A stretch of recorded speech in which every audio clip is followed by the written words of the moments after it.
Okay, so Hope, welcome to the podcast. Thank you. Let's start with you telling us about yourself. What do you do? How you got in the bridal industry? Oh my gosh. I feel like the bridal industry kind of found me. Mm-hmm. A lot of people don't know about the wedding industry until they themselves are brides. But I was lucky to become a bridal stylist when I was 17, right out of high school. I was probably way too young to be telling mature, elegant women what to be wearing. I had no reason or authority to do that. But I fell in love with wedding dresses. And yeah, I was a bridal stylist for many years at bridal stores. And then during TikTok, I started making bridal content about wedding dress shopping and wedding dress try-on. So now today I am a bridal content creator. Some would call me like a wedding dress model and bridal stylist, but I like to think of my social media as Pinterest, but in video form. So brides can come to my page and find designers they may not have known of or dresses that they want to try on in their area. So did social media play a big part in making you kind of want to go off on your own? And kind of, I know you're working at a bridal store, but now you kind of do your own thing. You have your own clients. Is it social media that kind of helped you take off? Yeah, my fiance actually started in social media before me in 2020. Got you in it. And I saw his success with the platforms and the opportunity. I didn't see anyone talking about weddings or wedding dresses at the time. This is early 2020. And I just thought, weddings are so special and so fun, and I love dresses. So I'm just gonna see if people like this, and lucky for me, they do. It's such a niche industry that if you can get in there and create beautiful content, people are gonna watch it. People love bridal content. Yeah, whether you're a bride to be or you want to be a bride one day, I think it's kind of like aspirational. My followers, they can range from like 14 to 80 because we just love pretty things. It's so true. It's so true. So I know you had experience working in a bridal salon. Can you tell us any crazy stories you've had working with some bridezillas? There's got to be a few headaches. You know, unfortunately, if there is one, it's usually coming from the mother or a family member. That's where the craziness usually comes in.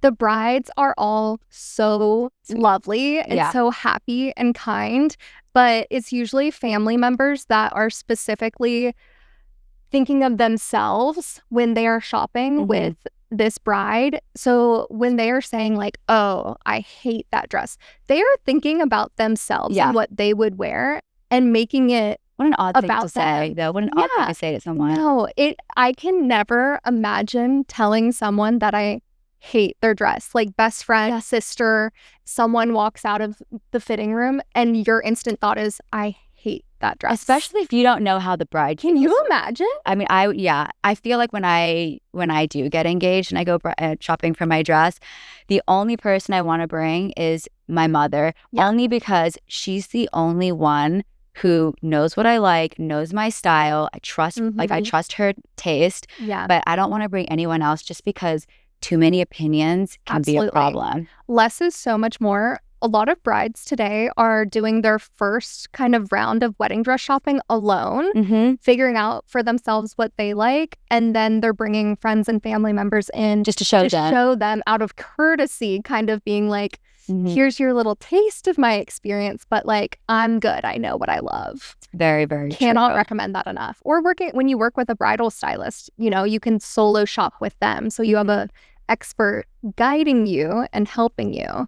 Do you ever talk to brides about when they're picking a dress to make sure that they're picking a dress that's not following a trend, but truly is timeless? You see a lot of fashion trends like coming through, especially this year. I think they've got this whole cape thing going on, which looks great. I mean, personally, it's not my thing. You look like the Grim Reaper walking down the aisle, but I feel like a lot of brides sometimes forget that they want something timeless. You don't want to look back on photos and it have to be a timestamp. You want it to be timeless. Yeah. My personal style leans more classic and timeless. So my brides also typically have that taste. But when someone is wanting to follow a trend or have that moment, I think it's a little bit easier to incorporate that into the surrounding wedding events, like a rehearsal or reception. the wedding dress itself and like who you are at the ceremony, I love being just pretty like simplistic and pure and just like a perfect representation of like who you are. Yeah. I like simple classic makeup that, you know, doesn't take away, and dresses that don't overpower, so that you like the bride as herself shines, not just like the bride being a dress up bride. No, completely. I agree with you. Speaking of trends, are there any trends in 2026 that you're starting to notice? And are you loving them? Are there any you don't care for? I spoke about my opinion on the cape. Don't like the cape. Yeah. What are your thoughts? Oh, I love vintage bridal fashion. Yeah. I am such a big fan of vintage fashion in general. I love like thrifting and sourcing and hunting on the Real at 2 a.m. Yeah, me too. Sleeping. Me too. So I love that brides are incorporating vintage into their looks, because I think in today's world of social media, brides can see themselves and see certain dresses so many times, and they can feel like certain dresses aren't special anymore. Yeah. But when you shop vintage, it's more of a chance of being like a one of one, or you know, something that feels a little bit more rare or special, really unique. Yeah. So brides are really liking these vintage dresses because of the personality and the just rarity of it. I think it was Alana Hadid. I was reading about her. Her wedding dress was a vintage archival Vivienne Westwood dress that was like super big. She got it tailored, but it looked stunning. And I was thinking like, that's the kind of thing that I want. Truly one of one. One of one. Yeah. Hey, their wedding was insane. No, it was beautiful. It was so stunning. Pretty. Yeah. The personality and the, I don't know, just being able to like feel like your wedding truly is special. I think brides are liking. Social media is so great because, you know, we have so much inspiration at our fingertips, but it can also hinder and hurt us sometimes, like feeling like your wedding dress isn't special. Yeah, I always talk about social media with brides. I feel like sometimes it stresses brides out because they're comparing themselves to all these influencers and stuff, and they sometimes get wrapped up in that and forget to actually enjoy being a fiance, which I want to get into. You are. I'm a fiance now. Yeah. It's crazy. What's it like going from working with so many brides to now being a bride yourself? It's a feeling that I don't think I could have anticipated. It is so fun being a fiance. It's also like a little bit overwhelming. When Eric and I got engaged, we actually didn't tell anyone for days because we just took time to like process and enjoy it for ourselves. But I'm so excited to be a fiance. I'm a little overwhelmed at this stage because it's so early. But I think once I get like my planner, my venue, my date, I'm going to feel so good. Let's talk about you and Eric. So how long have you been together? How did you guys meet? And when did he propose? Okay. So we've been together 7.5 years. Okay. Oh, wow. Yeah. That's a long time. I'm putting pressure on my boyfriend. It's only been 2 years. Well, that's fair. I mean, we met when we were young, 21. Yeah. So there was no reason for pressure at that time. So yeah, he slid in my DMs. Classic. At the time, he was actually a wedding videographer. And so you're both. So we were in similar industries. Yeah. Very cool. So he said, okay, I'm gonna DM this girl. He saw a picture of me in a wedding dress and was like, okay, I'm interested in this girl. We DM for a little while, but I get so nervous because I'm like, oh my gosh, I'm really gonna like this guy if I meet him. Oh, that's so sweet. So I ghost him. Classic. Well, honestly, that's probably the best thing you could have done to make him want you even more. Yeah, but it was like so nerve-wracking because I was only ghosting him to protect myself. Yeah. Because I was like, I'm gonna love him and I don't want to do that. So I'm gonna ignore him. Talk to him. But it actually, you know, it ate at me every single day. And I was like, he's gonna meet someone else. Like, I've got to like text this guy. I've got to go. Yeah, we were talking about like meeting or like going on a date. So finally I texted him back like, hey, like, okay, I'm ready. So I'm here now. Like, let's go on a date. And I mean, from the moment that we like met. It was just so instant.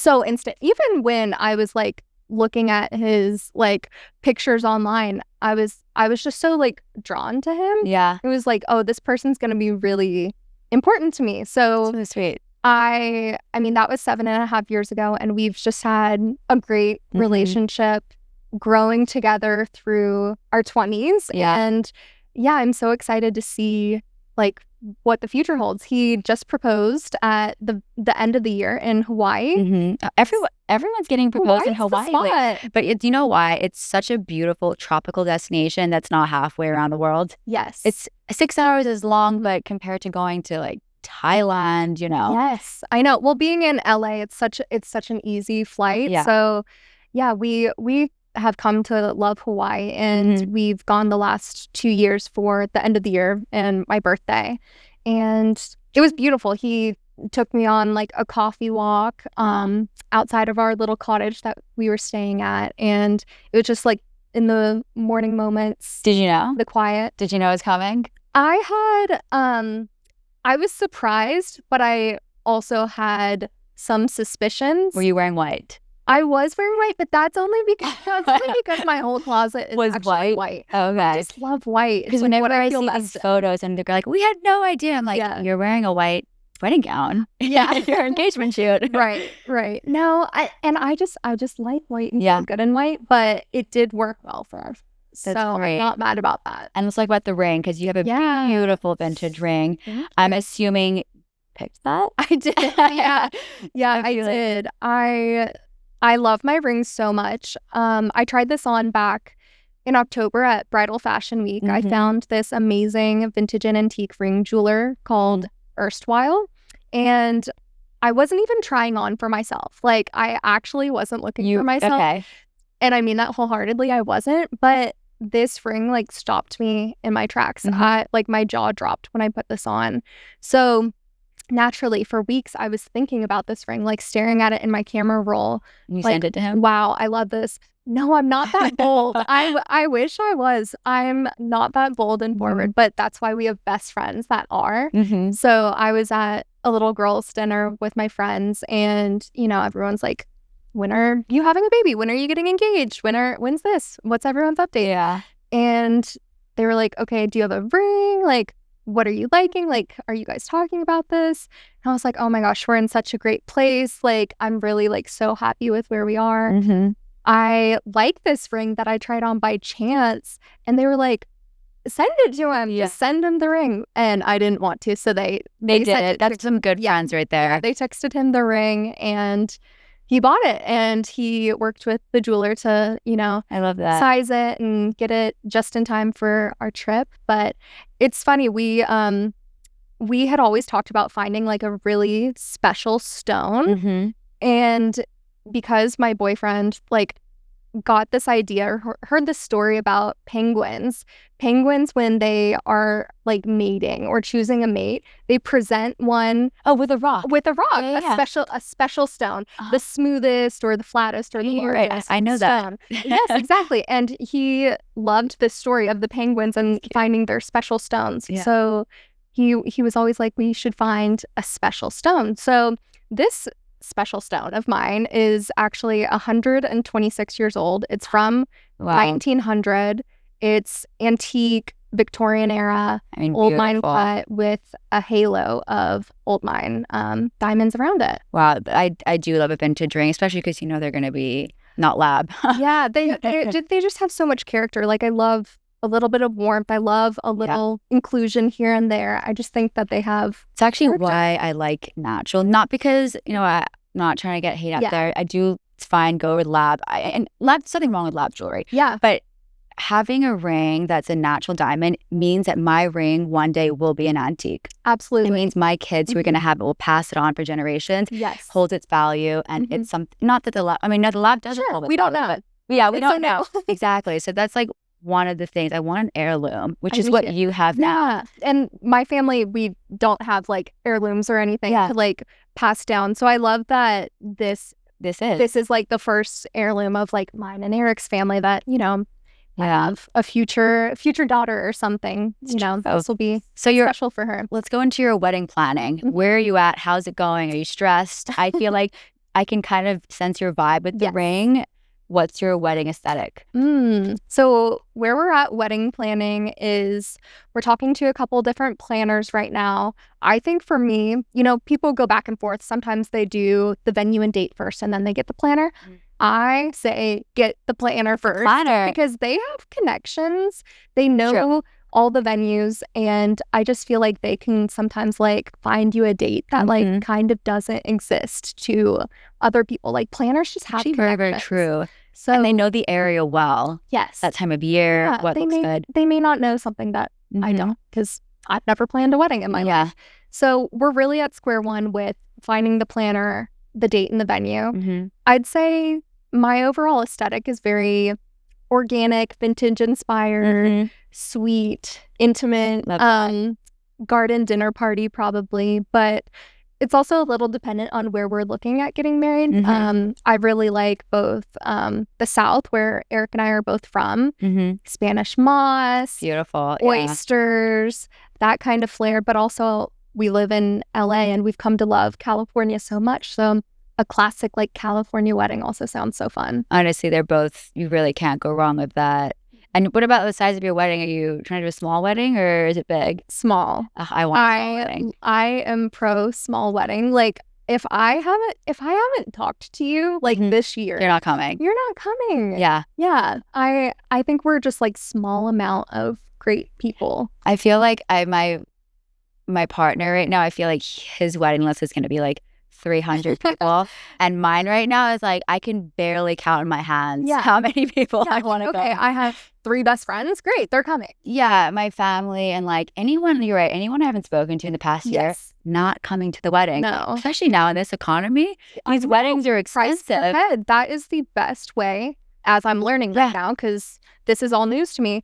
What I'm learning is the more people you have, that is the best way to cut costs and budget for your wedding. And I'd rather go all out on the guests that I have beautiful food and alcohol, and have a smaller wedding. Focus on their guest experience and creating something like really cool and experiential. Question. So like, I know you worked in a bridal salon. Do you guys have bridesmaids dresses in those places too? Or not? Some most of the stores, I mean, it depends. The stores I worked at personally had bridesmaids dresses, but not all of the like major stores do you think bridesmaids dresses. Do you think if the bride's going to be like, look, this is the dress I want you guys to wear, you all have to wear it, it's like a $200-$300 dress, should they be covering it? Or like what are your thoughts there? I think it's great if you have the means to. I think it's like there's a sweet spot, like for the brides getting married a little bit, you know, post-college, a little bit more mature, you know, we're maybe more towards like our end of our 20s, early 30s, and whatnot. Maybe in that situation, offering to pay for a dress maybe makes more sense because it's like, I want to treat you. And if you're specific, friends, like I want this one. Yeah, but for the maybe like younger brides, I think it's hard to demand like they need to wear this like $350 dress and not cover the cost because I think it's just important to have those open conversations and for brides to be open-minded themselves and not get too caught up in their vision. Not be too caught up in the visions and like find alternatives of options. So what's something that's surprised you by being a bride that you didn't think would? Like it could be like hidden costs, maybe something you didn't realize was so expensive and it is. Honestly, hidden costs. I am so surprised by some of the quotes I'm getting back from venues. I have like so many different dream venues and I'm like, oh, my dream wedding is actually $1 million. It's actually outrageous. Like I will not be doing that, but I love that vision for me, and we'll just have to find a different way to do it. That's true. So venues are expensive. It's nice when they're all inclusive because I have this one girlfriend and she's trying to get married somewhere in California, and there's this wedding that she loves, but they have nothing. There's no catering, so she would have to, which is just really difficult. Definitely adds up.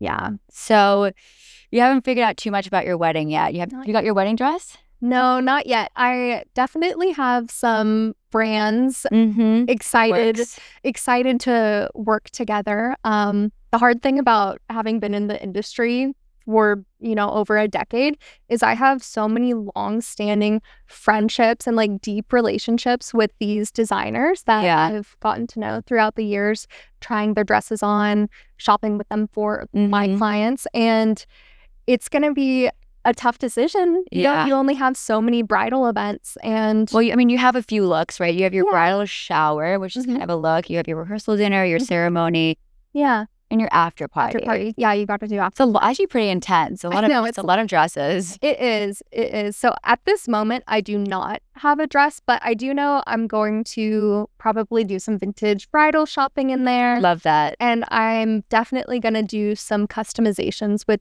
designers, just because I've tried on probably over 5,000 dresses myself. And I think the only way to like truly make something feel like mine and not having like seen it go down the runway or have tried is to make these customizations. Is to make some like customizations. Yeah, that's true. What about your fiance? Has he got his suit picked? Guys are useless. They're 2 weeks before their wedding. Like, should I get a suit? Yeah, you should get a suit. My fiance, he's so sweet. He is like, whatever you want. We'll do. Like, this is like your thing. The wedding is like your thing. So I think I'm going to like set up some, appointments for us. You'll need to. Just because he has never dreamed of wearing a suit. He doesn't really like wearing suits on the... Really? He's going to have to. Yeah, I know. He's definitely going to have to dress up for this black tie wedding. But I mean, I'd say my favorite like suit and my like personal style would be like us going to Ralph Lauren and him, that's really nice though. Order suit. Yeah, that'd be beautiful. Yeah. Also rented Selena Gomez's dresses. She had these beautiful halter neck. I love halter. That was my favorite look. Same. I love a halter. I feel like it really makes you look long, and if you have nice shoulders, it just makes you look so sexy. Yeah, and the hair up. It's beautiful. So good. Yeah, but Selena Gomez and Benny Blanco, they were both full. Was he in it too? He was in Ralph Lauren too. Well, they looked very, very good. I know. They had like the most gorgeous Santa Barbara wedding. I'd say their wedding is like dreams. The dreams. Yeah. That's the goal, but we're just going to do like 5% or 10% of that. Yeah. So are there any like controversial things you're doing for your wedding? For example, you guys are social media creators, no phones at the ceremony. Is that a thing? Are you going to have a content creator? I think I'll have a content creator, but I think it's just to capture raw footage probably. Yeah. I don't want the wedding day to like feel like work, and I want to be like a production. super present. There are some creators that make 30 TikToks on their wedding day, and I respect it so much, but they did that genuinely because they like love making videos, and that's like super fun for them. But I'm pretty particular. I think I just want the raw footage, and I'll probably make something out of it myself. I feel like you don't want it to be like a production. Sometimes you go to these weddings and it's like the videographer, the drones, the photographers on the ground, and it's like, are we on set? Yeah. Like it's sometimes a bit too much, but I do get it. If it's someone's work, they want to capture the moment and it's super special. But do you have a videographer and a photographer? I definitely will do both. I'm not sure yet who I'm going to work with. If anyone has recommendations, you're welcome to reach out. We can definitely look through. But yeah, I'm super excited to find a photographer because the photos to me, that's like, that is top of the list, like most important to me. Videographer, I love a video, but I find most people only watch their wedding video like 10 that's why later. It's also so long. I feel like that's why having a content creator creating these short snippets is actually the best. Bite-sized clips. Yeah, I agree. I mean, you want to have a video just for the sake of having a video. Yeah, if you can. What about no kids, the wedding? I mean, depending on destination, actually, we were just talking about this outside. What are your thoughts on no kids? I believe that kids do not belong at certain types of weddings. I think there's a time and place for kids. I think the kids bring a lot of life to the weddings. And some of my favorite like wedding photos that I've seen through the years are like, the flower girl holding the train of the dress. Like I love the imagery of kids at weddings, but At a black tie affair, no. At a backyard wedding, yes. I do agree with you. It is hard, especially if you're doing destination wedding. Yeah. But you just don't want to have screaming kids. It's only at the ceremony, really, is the problem. The rest of the time is fine. Yeah. And you also want your friends and their friends and family to be able to like truly like, you know, not think and be able to have fun. And you want them to like unwind and whatnot. Absolutely. So yeah, I just feel like overall it's not my favorite. I do agree. I do agree with that. I also feel like for when I get married, I'm not even sure if I want a cake. I kind of am loving the oyster towers, the champagne. I'm a big caviar person. Yes. Because wedding cakes are expensive these days. I know. Super expensive. I would rather use that money, just my personal opinion. Yes. Caviar stand, champagne. Like I'm a bougie bitch. Yeah. And that's why weddings, when they're personalized correctly to the couple, are so fun. And you can tell, like, oh, wow, this wedding is so representative of them. Like having caviar at your wedding. Very true. Yeah, that to your friends and family is going to be like, oh my gosh, this is so them. So what's Eric like in your decision making? Is he? I mean, who's the bridezilla? There's gonna be one. Who's the? It's gonna be me. Yeah. Eric, if he's had his way, he's like ready to go to the courthouse tomorrow. That's funny. But he also like knows that this is like my absolute dream. Yeah, you're in the industry for like what, over 10 years? Over 10 years. Yeah. So he fully supports the wedding, but he's also like, if you go to the courthouse tomorrow, like I'm there. Yeah, he's ready, which also makes it hard to choose a date because so many dates are already booked for 2026. So it's like, wow, we could literally get married like this month if we went to the courthouse. Or we could get married in a year and a half. There's like not a ton of in between. It's true, but there's no rush. I feel like you're only engaged once. This era is only a year. The rest of your life you're going to be married, so like enjoy it. Yeah. But I can't wait to see your journey. You have to share it lovely. Love to have you back on. Maybe after your wedding you come on and then you can give us the full rundown. Yes, I'll have so many tips then. Absolutely. That'd be fun. Thank you so much for joining the podcast, Hope. Thank you. This has been the Loverly Wedding Podcast. We are hosted by Natasha Barkman. Watch the podcast on YouTube by subscribing to our channel, and you can follow and listen to us on Spotify, iTunes, and every major RSS feed.